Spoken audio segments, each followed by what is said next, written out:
오늘 본문 말씀 이전에 예수님께서 유월절에 대해서 말씀을 하고 계십니다. 26장 2절 말씀 함께 보겠습니다. 마태복음 26장 2절 말씀 함께 읽겠습니다. 너희가 아는 바와 같이 이틀이 지나면 유월절이라 인자가 십자가에 못 박히기 위하여 팔리리라 하시더라. 아멘.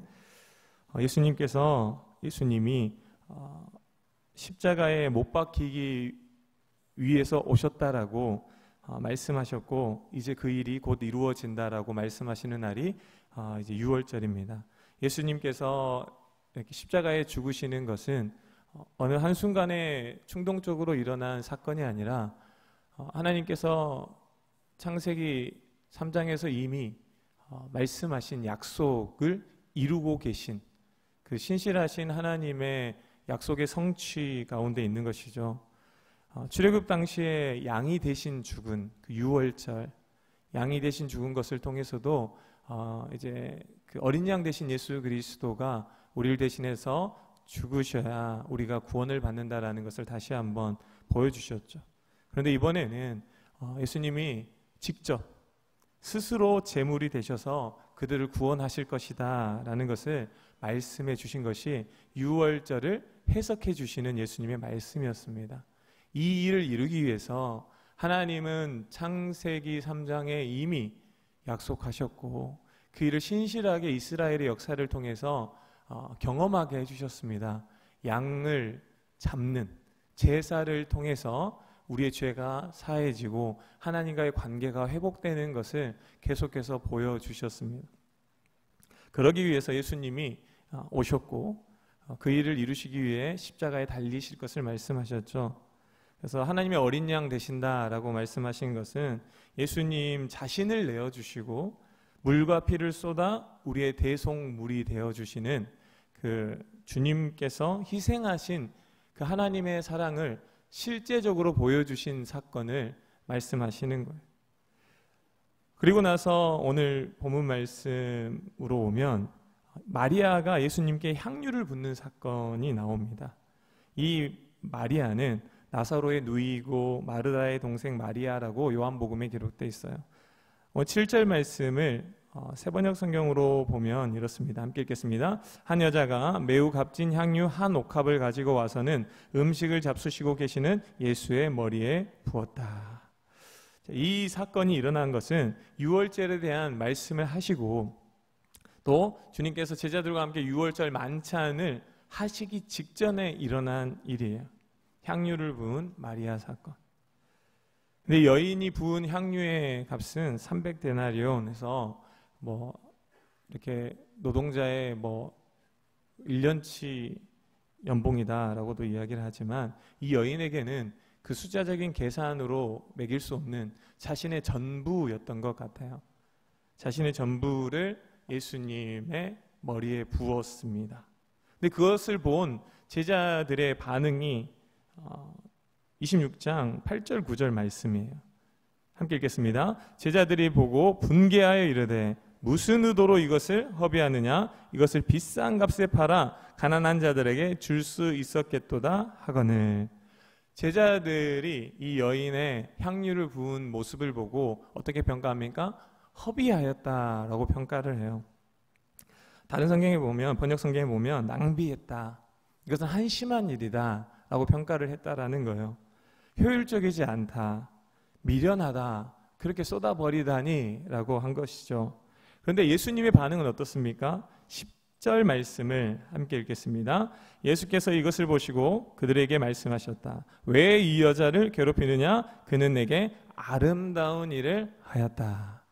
다른 성경으로 이렇게 번역한 것은 좋은 일을 하였다 정도가 아니라 예수님께서 보시기에 이것은 아름다운 일을 하였다라는 것입니다. 누구에게요? 예수님에게 아름다운 일이다라는 것입니다. 그러면서 또 말씀하세요. 11절 말씀 함께 읽겠습니다. 가난한 자들은 항상 너희와 함께 있거니와 나는 항상 함께 있지 아니하리라. 그 가난한 사람들은 항상 있을 것이다 라고 말씀하십니다. 다른 말로 항상 있는 그들은 항상 그들을 섬겨야 되는 너희들의 이웃으로 있을 것이다라는 말씀이죠. 항상 해야 된다라는 이야기예요. 그런데 예수님 강조하고 싶은 것은 나는 항상 있지 않는다라는 말씀이에요. 무슨 말씀입니까? 예수님께서 늘 말씀하셨던 것처럼 이제 예수님은 이 일 이후에 잡혀가시고 죽음을 당하셔서 그들과 함께 있지 못할 거라는 말씀이죠. 주님께서 죽으실 것을 다시 한번 암시해 주세요. 그러면서 이렇게 말씀하시죠. 12절 말씀 함께 읽겠습니다. 이 여자가 내 몸에 이 향유를 부은 것은 내 장례를 위하여 함이니라. 아멘. 이 여인이 향유를 부은 것은 무엇을 위해서요? 주님의 장례를 위해서 함이랍니다. 여러분 중에 혹시 예수님의 장례식이 한번 열린다면 그 장례식의 장례 비용을 모두 감당하실 분이 계십니까? 안 계십니까? 한 번 있는 예수님의 장례식 비용을 내가 감당하겠다라고 나서시는 분은 많을 겁니다.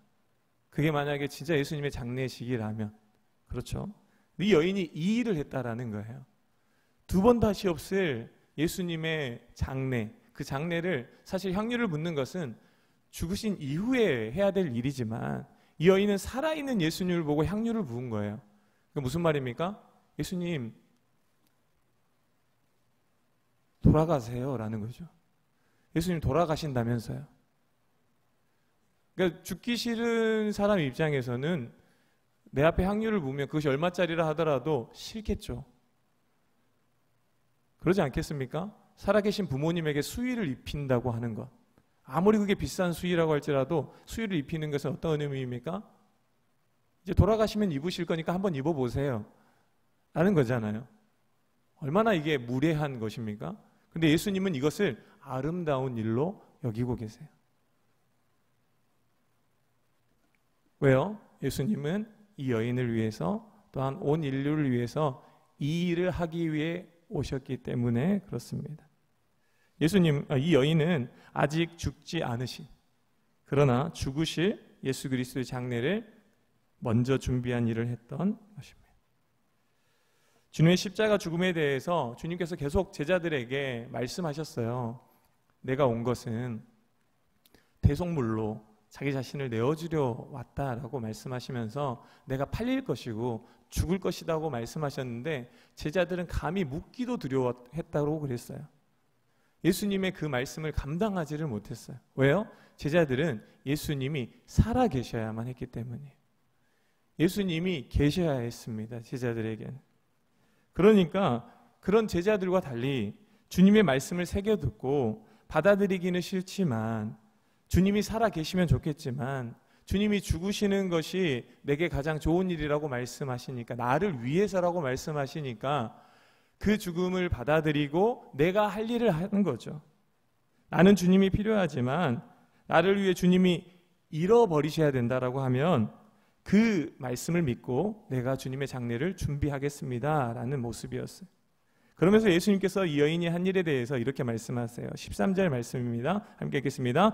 내가 진실로 너희에게 이르노니 온 천하에 어디서든지 이 복음이 전파되는 곳에서는 이 여자가 행한 일도 말하여 그를 기억하리라 하시니라. 아멘. 이 사건은, 향유를 부은 사건은 사복음서에 모두 기록되어 있습니다. 모두 기록됐다는 것은 그만큼 빼면 안 된다는 중요한 사건이라는 것이죠. 예수님께서 말씀하신 대로 기록해놨어요. 그런데 이 여자가 행한 일도, 복음이 전파되는 곳, 유월절 어린 양으로 우리를 구원하기 위해 자신을 대속물로 내어주신 그 예수 그리스도의 복음을 전하는 그 자리에 이 여자가 행한 일도 같이 증거돼야 된대요. 이게 무슨 의미일까요? 우리가 복음을 이야기할 때 이 마리아 이야기를 하십니까? 하지 않죠. 예수님 이야기만 합니다. 하나님의 사랑, 예수님의 희생, 그 이야기를 하지 마리아 이야기를 전도지에 넣지는 않습니다. 그럼 예수님께서 말씀하신 이 여자가 행한 일도 전파되어 기억하게 하리라 라는 말씀은 어떤 의미일까요? 예수님께서는 완전한 복음에 대해서 말씀하신 것이에요. 복음은 무엇입니까? 우리를 살리기 위해 우리를 사랑하시는 하나님께서 아들을 내어주시고 우리를 사랑하시는 예수님께서 자신을 내어주셔서 우리를 구원하신 일, 하나님께서 하신 일이에요.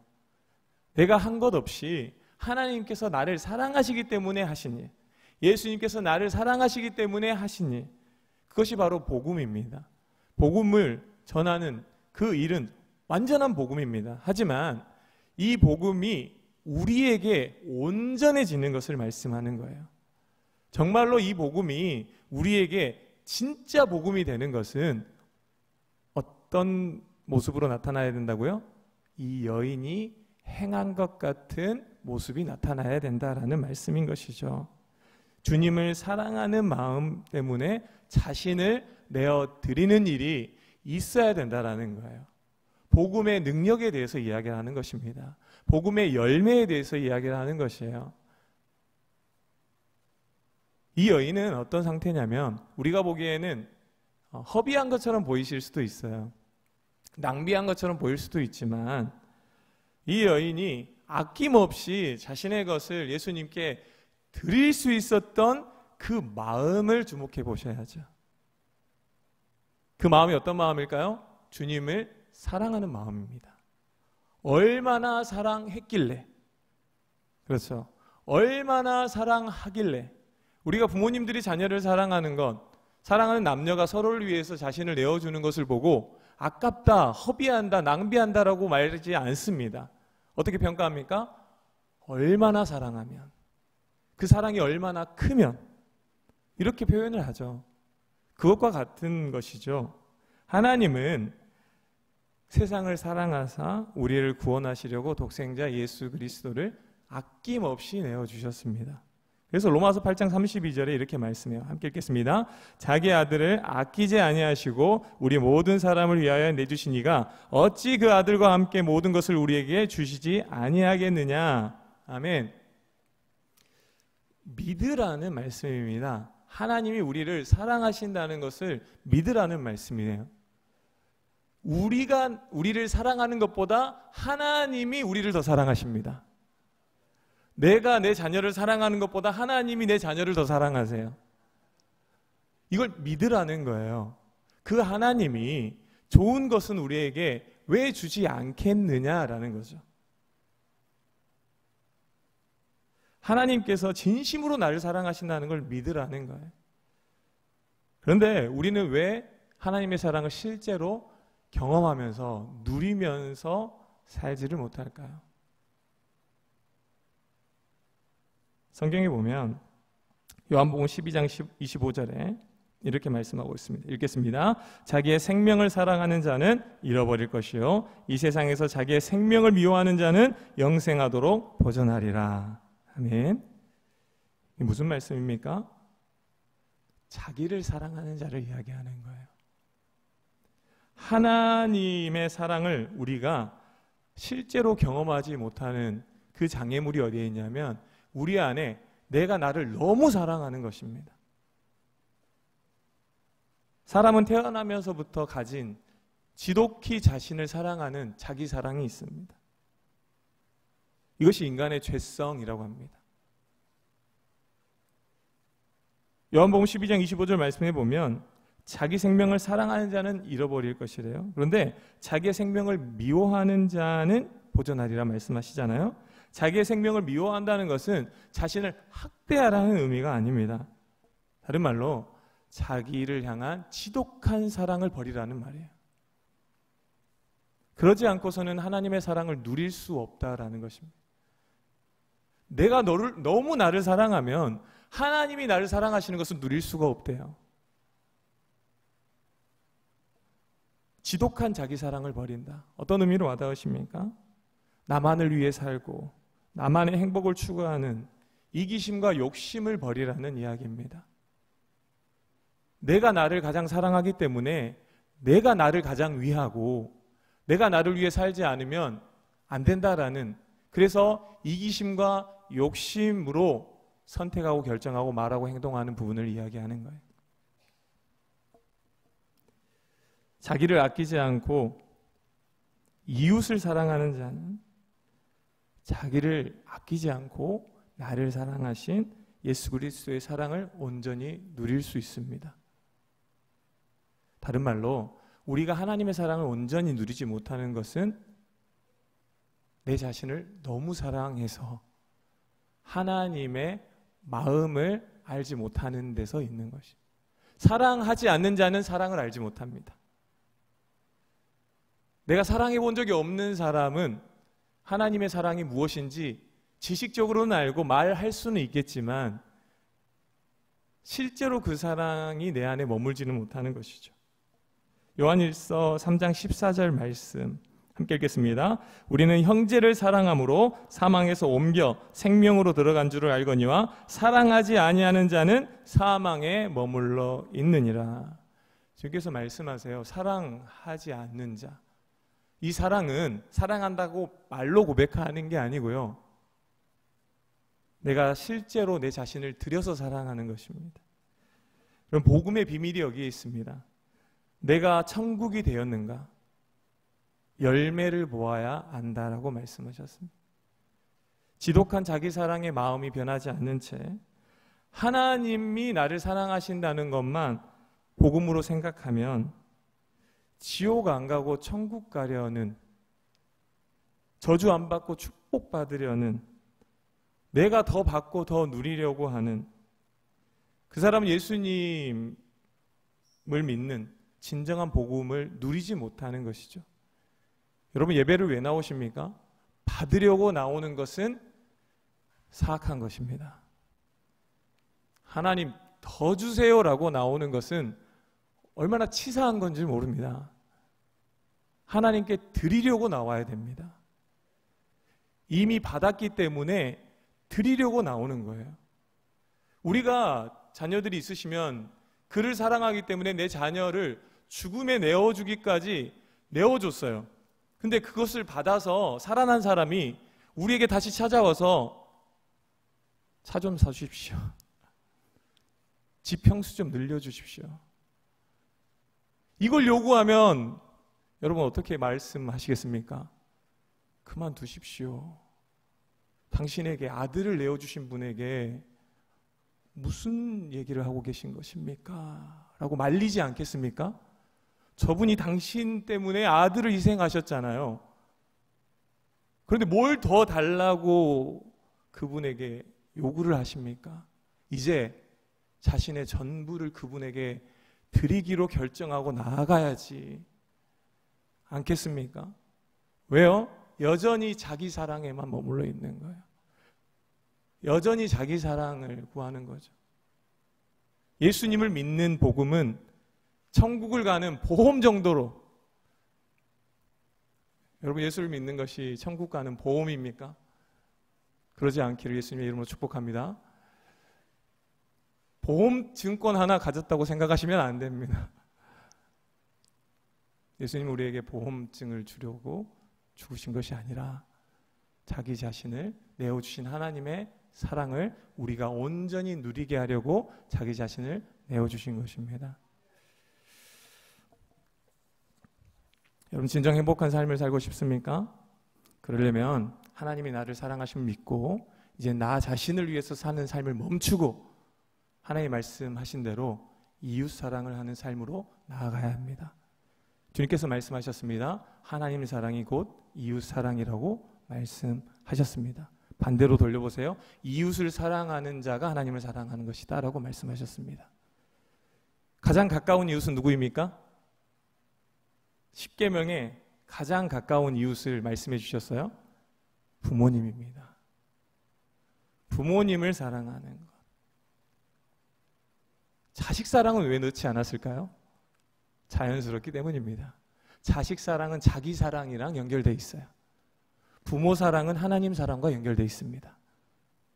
놀랍죠? 자식 사랑하기를 멈추시고 부모 사랑하기를 실천하는 것이 그 하나님의 사랑을 아는 자로서 내 자신을 하나님 사랑으로 내어드리는 것이라고 선포합니다. 부모님들이 아멘을 하십니다. 제가 자녀들에게 이 말씀을 선포해야 되는데.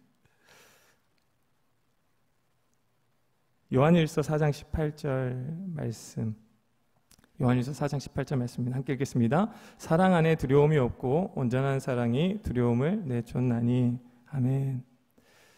여러분, 우리에게 두려움이 있는 것은 사랑하지 않기 때문입니다. 누구를요? 자기를 사랑하지 않기 때문이 아니라 하나님을 사랑하지 않기 때문입니다. 하나님 사랑이 없어서 두렵습니다. 이웃 사랑이 없을 때 힘듭니다. 사랑이 없으면 힘들고 두렵습니다. 우리가 구해야 될 것은 하나님, 내 안에 사랑이 없습니다. 하나님을 사랑하지 않아서 두려워합니다. 이웃을 사랑하지 못해서 힘들어합니다.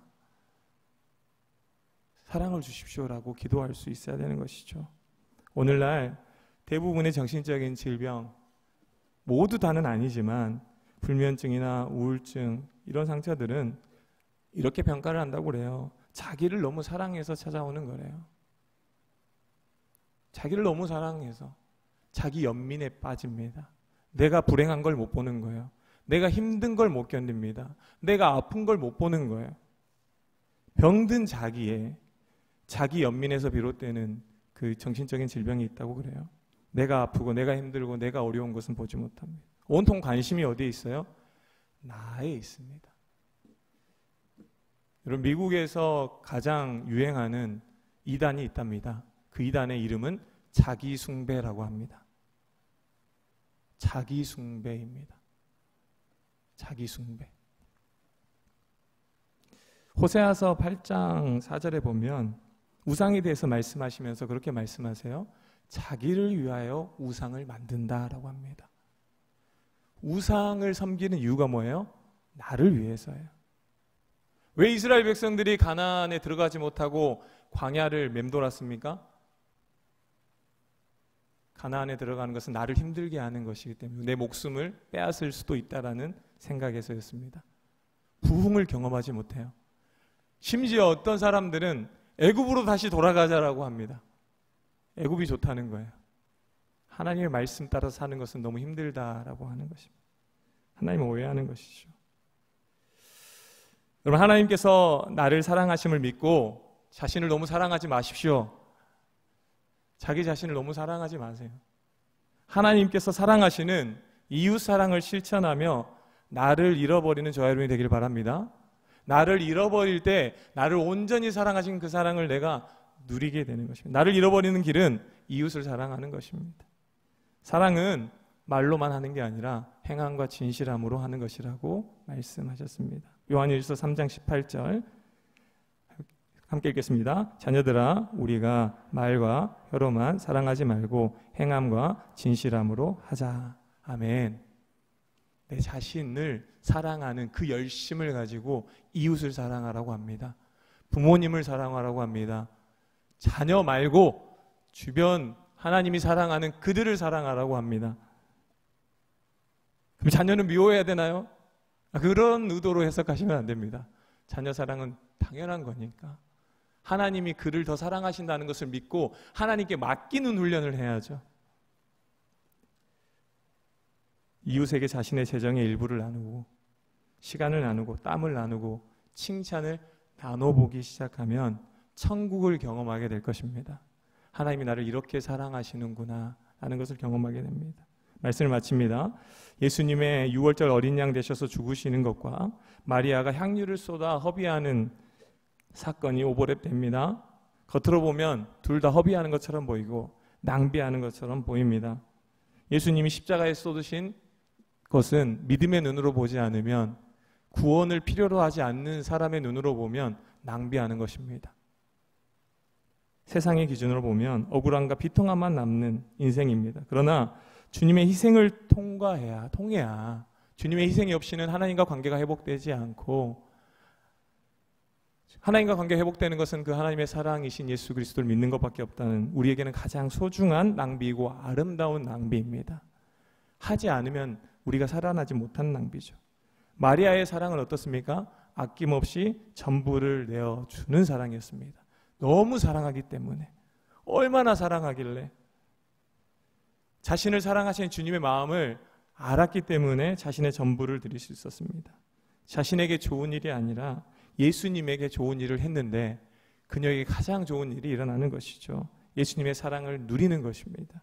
요한복음 12장 3절 함께 읽겠습니다. 마리아는 지극히 비싼 향유 곧 순전한 나드 한 근을 가져다가 예수의 발에 붓고 자기 머리털로 그의 발을 닦으니 향유 냄새가 집에 가득하더라. 우리 삶에도 이렇게 아름다운 향유의 냄새가 가득하길 바랍니다.